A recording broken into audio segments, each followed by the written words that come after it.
પંચ પરમેષ્ઠી ભગવંતોને વંદન નમસ્કાર કરીને, ઉપકારી ગુરુ ભગવંતોને વંદન નમસ્કાર કરીને,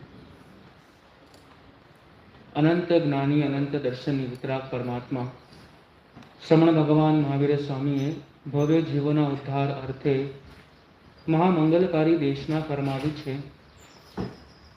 પરમાત્મા જગતના જીવોને જગાડવા માટે પ્રેરણા કરી રહ્યા છે.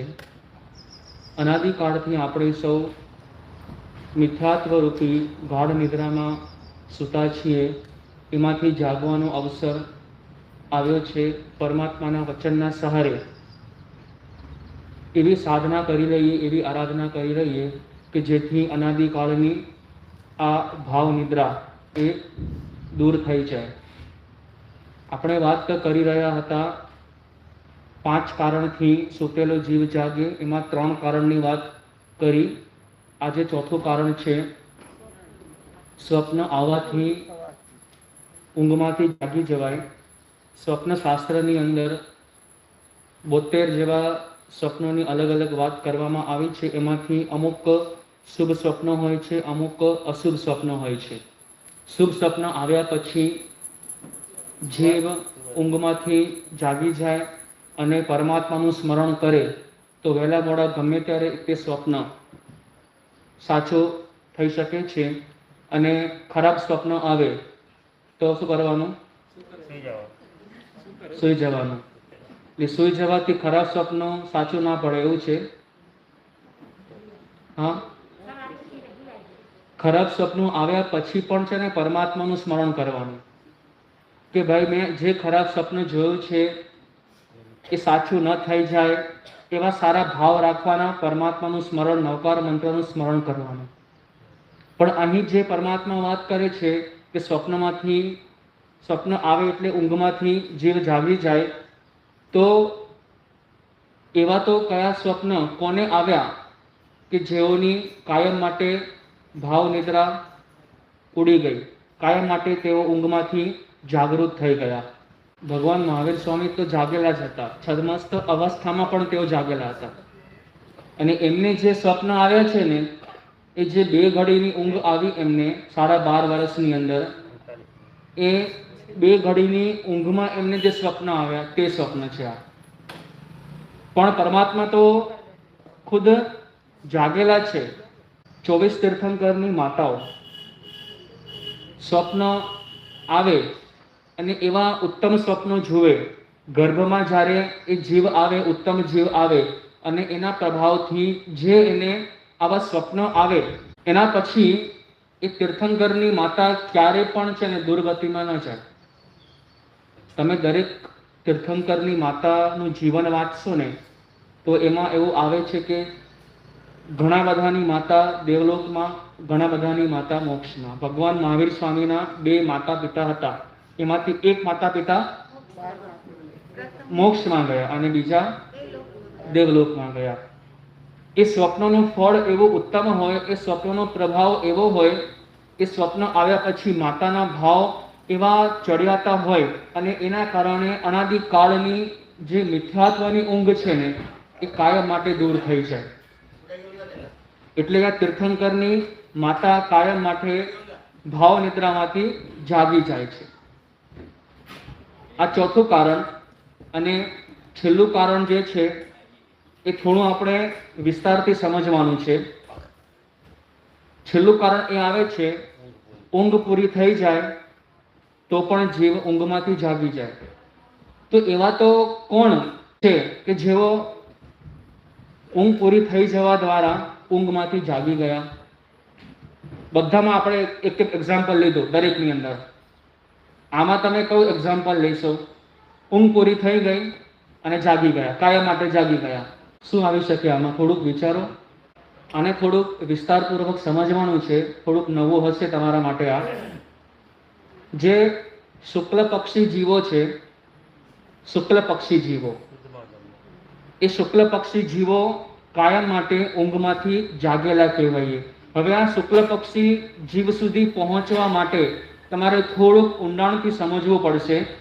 કહેવાય છે કે આ જીવે છે ને અનાદિકાળથી જન્મ અને મરણ કર્યા, અલગ અલગ ગતિઓની અંદર પરિભ્રમણ કર્યું, એના પહેલા આ જીવ ક્યાં હતો ખબર છે?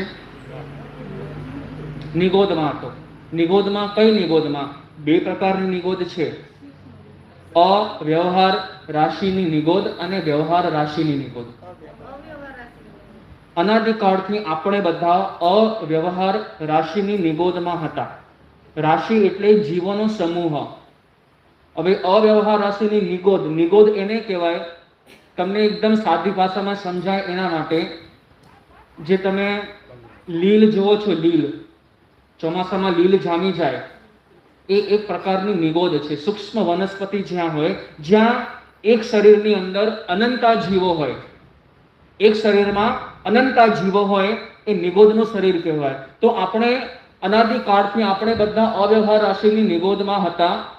અવ્યવહાર રાશિની નિગોદ, પછી આવે છે વ્યવહાર રાશિની નિગોદ, અને ત્યાંથી જેમ જેમ જીવનો વિકાસક્રમ થાય ને તેમ તેમ એ જીવ મોક્ષ સુધી પહોંચે. તો આપણે થોડુંક વિચાર કરીએ. એક કલ્પના કરો, એક કાગળની ઉપર તમે ડ્રોઈંગ બનાવ્યું છે, નીચે તમે મૂકી છે અવ્યવહાર રાશિ, મોટું કુંડાળું બનાવ્યું, એમાં અસંખ્યાત તમે ટપકા મૂક્યા છે, અસંખ્યાતા, ભલે અનંતા એટલામાં ન આવે પણ અસંખ્યાતા તમે ટપકા મૂક્યા છે, બરાબર. એની ઉપર તમે નાનકડું કુંડાળું બનાવ્યું જે છે વ્યવહાર રાશિનું, એમાં પણ તમે ટપકા મૂક્યા છે, અને એની ઉપર છે મોક્ષ. તમે સિદ્ધશિલાની આકારનું ત્યાં ડ્રોઈંગ બનાવ્યું છે. હવે મારો પ્રશ્ન એ છે, આ ત્રણેય સ્થાન એવા છે જેમાં જીવો હોય છે, જેમાં જીવો રહેતા હોય છે. તો મારો પ્રશ્ન એ છે, આ ત્રણમાંથી અવ્યવહાર રાશિ, વ્યવહાર રાશિ અને મોક્ષ, એ ત્રણમાંથી કઈ જગ્યા એવી છે જ્યાં જીવો સતત ઘટતા રહેતા હોય? સતત ઘટે. અવ્યવહાર રાશિ કે વ્યવહાર રાશિ? વ્યવહાર. સતત એની સંખ્યા ઓછી થતી જાય પણ ક્યારે ખાલી ન થાય. આ પણ એક છે. પરમાત્માનું આ જ્ઞાન ખૂબ સૂક્ષ્મ જ્ઞાન છે. એ રાશિ એવી છે, સતત જીવો એમાંથી ઘટતા હોય છતાં ખાલી ન થાય. નહીં, મેં આ ત્રણ વાત કરીને, તમે એમાંથી કહો, અવ્યવહાર રાશિ, વ્યવહાર રાશિ કે મોક્ષ? હા, એમાં આવે, પણ પ્રશ્ન મારો એ છે, કઈ રાશિ સતત ખાલી થતી રહે? અવ્યવહાર રાશિ એવી છે જેમાંથી જીવોની સંખ્યા સતત ઘટતી જાય. અને આ ત્રણમાંથી એવું સ્થાન કયું છે જ્યાં જીવોની સંખ્યા સતત વધતી જાય, સતત વધે, મોક્ષ વધે, બરાબર છે? તો બાકી બચી વ્યવહાર રાશિ. એ સ્થાન એવું છે જ્યાં જીવો ન તો વધે ન તો. કેવી રીતે?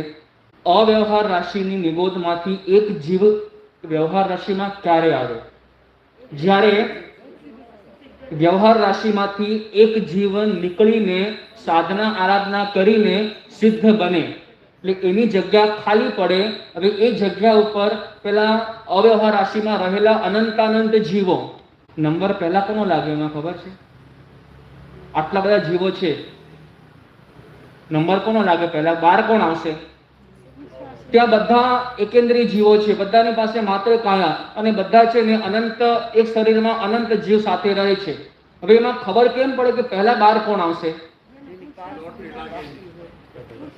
એક નાની વાટકી હોય ને, નાની વાટકી, આટલી નાનકડી વાટકી હોય, એમાં તમે મુઠ્ઠી ભરીને છે ને રાઈના દાણા નાખવાના. મુઠ્ઠી ભરીને એટલે કે એક એક દાણો પહેલા નાખવાનો, એક દાણો લેવાનો, વાટકીમાં નાખવાનો, બીજો લેવાનો, નાખવાનો, આમ કરતા કરતા તમારે આખી વાટકી ભરી દેવાની. એના પછી આખી વાટકીને હલાવી દેવાની, અને તમને એમ કહેવામાં આવે કે તમે પહેલો દાણો જે નાખ્યો હતો ને એને પહેલા બહાર કાઢો. નીકળે? બસ જીવોની વ્યવસ્થા આપણી આવી છે. અનંતાનંદ જીવો રહ્યા છે, બધા ત્યાં સહન કરે છે, અને સહન કરતા કરતા કરતા કયા જીવનો નંબર પહેલો લાગશે ને એ કાંઈ કહેવાય નહીં. એટલે આટલું વિચારવાથી આપણને એટલી સમજ પડે કે આપણે કેવા ભાગ્યશાળી છીએ કે અવ્યવહાર રાશિમાંથી નીકળીને ક્યાં આવી ગયા? મારો ને તમારો નંબર લાગી ગયો. વિચાર કરો, જ્યાં આવા અનંતાનંદ જીવો જે અનાદિકાળથી ત્યાં પડ્યા છે, એનો નંબર ન લાગ્યો, અને આપણે અવ્યવહારમાંથી નીકળીને વ્યવહાર રાશિની અંદર આવી ગયા. એટલે કેવું પુણ્ય છે આપણું, કેવો જબરદસ્ત પુરુષાર્થ હશે આપણો કે આવી ભીડની વચ્ચેથી પણ આપણને બહાર નીકળવાનો ચાન્સ મળી ગયો. એટલે આ લોકની અંદર એમ વિચારીને તો અવ્યવહાર રાશિ સતત ઘટતી જાય, વ્યવહાર રાશિ ન તો વધે ન તો ઘટે, અને મોક્ષ છે ને એમાં સંખ્યા સતત વધતી જાય. પરમાત્મા કહે છે જગતની અંદર છે ને ભવ્ય અને અભવ્ય જીવોની બે પ્રકારની વ્યવસ્થાઓ છે. અમુક જીવો એવા છે કે જેઓ મોક્ષે જવાની લાયકાત ધરાવે છે, તેને કહેવાય છે ભવ્ય જીવો. અને અમુક જીવો એવા છે જેનામાં મોક્ષે જવાની લાયકાત નથી, એ છે આ બે જ પ્રકારની વ્યવસ્થા છે સંસારની અંદર, ભવ્ય અને અભવ્ય. આપણે કોણ છીએ? ભવ્ય. ને ખબર નથી એવું નહીં, ખબર તો પડે. આપણી પાસે પરમાત્માના વચન છે, એને આપણે સાથે રાખીને વિચારીએ તો આપણને ખબર પડે કે આપણે કોણ છીએ. ભવી અભવી બોલો. મોક્ષે જવાની લાયકાત આપણામાં છે? તો ગયા કેમ નહીં હમણાં સુધીમાં? ગયા કેમ નહીં? તમે સાંભળ્યું હશે આગમોની મારસાડી કીધેલું હતું ને, પેલું 10મું ધોરણની પરીક્ષા આપણે હર વર્ષે આપીએ અને હર વર્ષે હા આપણામાં લાયકાત છે 10મું પાસ કરીને 11મા ધોરણમાં આવવાની, પણ હર વર્ષે 10thની એક્ઝામ આપીએ અને હર વર્ષે એમ આપણે બોલીએ છીએ કે મારામાં મોક્ષે જવાની લાયકાત છે. જ્યારે જ્યારે માનવનો ભાવ મળ્યો ત્યારે ત્યારે આ બધી આરાધનાઓ કરી કે ન કરી, આ પ્રવચન સાંભળ્યું કે ન સાંભળ્યું, સામયિક પ્રતિક્રમણ કર્યું કે ન કર્યું, તપસ્યા કરી કે ન કરી, આ જ કર્યું, છતાં પણ હજી મોક્ષ નહીં થયો.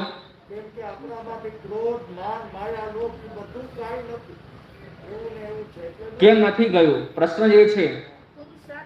લાયકાત હોવા છતાં પણ કેમ વિકાસ કેમ ન થયો, પ્રગતિ કેમ ન થઈ? સમ્યક પુરુષાર્થ નથી કર્યો. સમ્યક પુરુષાર્થ કોને કહેવાય? શું કરવાનું? તમને કહ્યું તો ને પેલા દિવસે કે આપણે માનવ ભાવની મહત્તા સમજાવી અલગ અલગ દ્રષ્ટાંત દ્વારા. તો માનવનો ભાવ મળી ગયો, હવે શું કરવાનું? એ ભાવ મળ્યા પછી કરવાનું શું? પ્રગતિ થાય મારી કેવી રીતે? શું સમાજની અંદર મારી પ્રતિષ્ઠા વધે એ મારો વિકાસ છે? કે સમાજની અંદર મારી પાસે સત્તા અને સંપત્તિ વધે એ મારો વિકાસ છે? તો હંમેશા જે હોશિયાર વ્યક્તિ હોય ને, બંને વસ્તુમાં એને લાભ જોઈએ. એકમાં લાભ અને એકમાં નુકસાન એવું ન ચલાવે. તમે એક તરફ સંસારની અંદર રહીને પોતાની પ્રતિષ્ઠા વધારો, પૈસો વધારો, સત્તા વધારો, ત્યાં તમને લાભ થાય છે, અને બીજી બાજુ સતત અધ્યાત્મ ક્ષેત્રે તમારી પ્રતિષ્ઠા શું થતી જાય છે? લેવલ કરતા આવડવું જોઈએ. એ લેવલ કરતા શીખવું હોય ને તો વાંચો આગમ ઉપાસક દશામ સૂત્ર. એમાં તમને ખબર પડશે જેટલા સંસારની અંદર હતા ને એટલા અધ્યાત્મની અંદર પણ હતા. એવું ન હતું કે ભગવાન પાસે વ્રત લીધા અને સંપૂર્ણ સંસારને ત્યાગ કરી દીધો. હતા સંસારની અંદર, પરિવાર પણ સાથે હતો, નોકર ચાકર, સંપત્તિ બધું સાથે હતું, પણ લેવલ હતું એમનું જીવન. તમે 24 કલાક તમને મળે છે દિવસની અંદર, 24 કલાકમાંથી તમે આત્મા માટે કેટલો સમય કાઢો છો? આપણે એક હિસાબ લગાવીએ. 24 કલાકના 2 ભાગ કરો, 12 કલાક થયા. 12 કલાક સંસારમાં અને 12 કલાક ધર્મમાં. એવા કોઈ છે અહીંયા? બોલો. 12 કલાક સંસારના કામમાં વ્યસ્ત હોય અને 12 કલાક માત્ર આત્માની ઉન્નતિ માટે વ્યસ્ત હોય. છે કોઈ? નથી. હવે આપણે 14 અને 12 કરીએ. ચલો 14 કલાક સંસારમાં, 14 અને 10, 14 કલાક સંસારમાં અને 10 કલાક આત્મા માટે. છે કોઈ? છે. ચલો નીકળે. 18 કલાક સંસારમાં અને 6 કલાક આત્મા માટે. 20 કલાક સંસાર માટે, 4 કલાક આત્મા માટે. ધીમે ધીમે હાથ ઉપર થાય છે નહીં? 22 કલાક સંસારમાં અને 2 કલાક અહીંયા. બધા તો હાથ ઉપર કરશો ને હવે? અરે તમે એટલું તો કહી શકો ને, મારા સાહેબ અમે અહીંયા છેલ્લા 10 દિવસથી તેરંગી સામે કરી રહ્યા છીએ, 2.5-3 કલાક તો અમારા અહીંયા જ થઈ જાય છે. પણ માત્ર અધ્યાત્મના સ્થાનમાં સમય આપવો અને અધ્યાત્મ પોતાના અંદર પ્રગટાવવું એ ઘણો ફરક છે બંનેમાં. હું કલાકો સુધી છે ને અહીંયા બેઠો રહીશ, પણ મારા મનની અંદર વિચારો માત્ર સંસારના આવતા હશે ને તો પણ આ અધ્યાત્મનું ક્ષેત્ર મારા માટે કઈ કામનું નહીં રહે. તેથી પરમાત્માએ કહ્યું છે અહીંયા કે જગતમાં જે જીવોની વ્યવસ્થા છે ભવ્ય અને અભવ્ય, થોડોક વિષય હજી લાંબો છે અને સમજવા જેવો છે કે ઊંઘ કોની પૂરી થઈ જાય અને કાયમ માટે ઊંઘમાંથી કોણ જાગી જાય. આને હજી આપણે એક એક નાની નાની વસ્તુથી સમજવાના પ્રયત્નો કરશું. તો હમણાં આને અહીંયા અટકાવીએ છીએ, ભવ્ય અને અભવ્ય. કાલે વિસ્તારથી વાત કરશું કે ભવ્ય અને અભવ્યમાં પણ પરમાત્માએ અલગ અલગ પ્રકાર બતાવ્યા છે. આપણને માત્ર 2 પ્રકારની ખબર છે, પણ એની અંદર પણ પેટા પ્રકાર બીજા છે, એને સમજવાના પ્રયત્નો કરશું.